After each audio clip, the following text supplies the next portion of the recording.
Welcome to the third video in this series about learning the basics of Theta Tek. Theta Tek is a new science fiction strategy tabletop game which plays similar to Battletech, but it's a new science fiction universe in a different game. In this video, I'm going to explain the basics of energy laser weapons in Theta Tek. Now, I learned about lasers from my grandfather, and he has since passed on. He's a great, wonderful, amazing man. And before he passed on, several years before he passed on, he sat me down and he told me I could ask him anything I wanted to ask him about what he did at the Los Alamos facilities in his work for the United States government. And I already knew at that point, after he had retired, that he had been working on laser weapons for the U.S. government. And so, yeah, I'm a science fiction nerd, so yes, I asked him about that. And in the 1980s, during the time of Ronald Reagan, the United States military had laser weapons capable of blowing stuff up. The main project he was assigned to was the Strategic Defense Initiative. What's that? A ring of satellites. Each satellite has multiple laser weapons on them, but they orbit the Earth and they zap any ICBMs that are coming for the United States of America. That's the idea. He told me they made it work. They never deployed it. One bolt from one of the lasers on the satellite, he said, disintegrated the warhead of a Titan rocket, Titan missile at the time. And then before they got to that point, he said they built a laser and blew up other American military hardware with it. Yeah, this was all during the 1980s. And then I asked him about the Death Star. Like, how realistic is the Death Star? And he rolled his eyes. He's like, that's so unrealistic. No spacefaring civilization would ever use something like the Death Star. I'm sort of paraphrasing now, but that was the gist of what he was saying. And he went into detail about why. So in Star Wars A New Hope, the Death Star shoots Alderaan and blows it up. And Alderaan is an Earth-like planet with an Earth-like atmosphere. He explained the Death Star would never, in reality, been able to destroy a planet like Alderaan because a laser weapon hitting an Earth-like atmosphere, like our atmosphere, would be exactly like shining a flashlight in water. The laser weapon would be refracted. The beam would be refracted. It wouldn't destroy the planet. And he said, now, the Death Star laser hit something like Earth's moon, yeah, it would destroy Earth's moon and chunks of the moon would impact Earth and that would cause damage. But he said any spacefaring civilization that had the technology of Star Wars would never build something like the Death Star. It's too expensive. It doesn't destroy Earth-like planets where civilizations live. What they would do is it would just get a scout ship with a tractor beam, modify the trajectory of an asteroid to make it hit a planet they want gone. And that would do it. And he said the only reason any spacefaring civilization would have something like the Death Star would just be to move large amounts of troops around. That would really be its only purpose.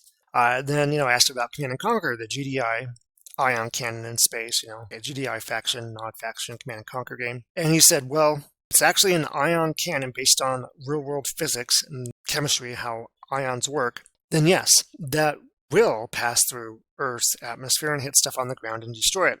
But he said, however, because of how ions work, when you have an ion beam passes through an Earth-like atmosphere, it leaves a hole in the atmosphere. Yes, if you had a GDI faction with an ion cannon in space, it could zap nod bases on the planet, but turn the atmosphere into Swiss cheese, and years later, everybody would die from solar radiation.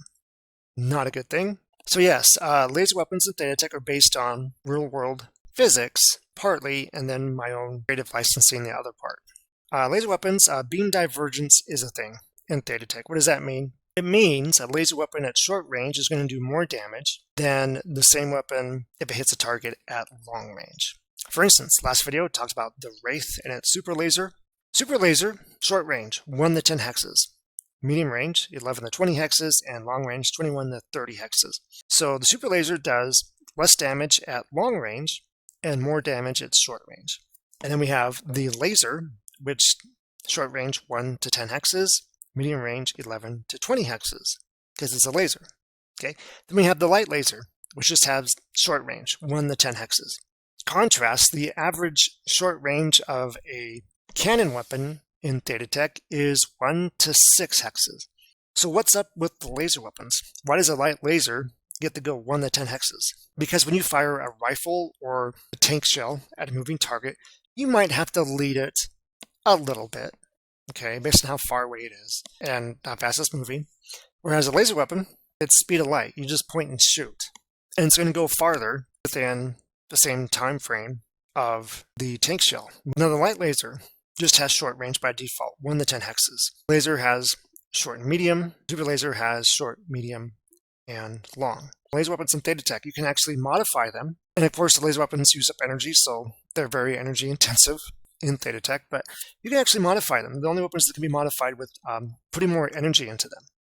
So in the game, when you're firing a laser weapon, like a light laser, 1 to 10 hexes, that's its default range, short range, doesn't have medium or long range, and it does 3 damage points. Well, you could make it have more damage points. By every energy you add, you can add another point of energy to the laser weapon. It adds another point of damage in short range. And you can also have the light laser have a medium range, but you have to add more power point from your power cell, but then you can go into medium range. So the super laser, you can add more power and make it more powerful in Theta Tek. You can't do that with other weapons. Remember how Theta Tek works. It's just power. It's you have a power cell, you're a Theta Tek's version of mechs. Theta has a power cell. When you move, fire weapons, you use a power at the end of the turn.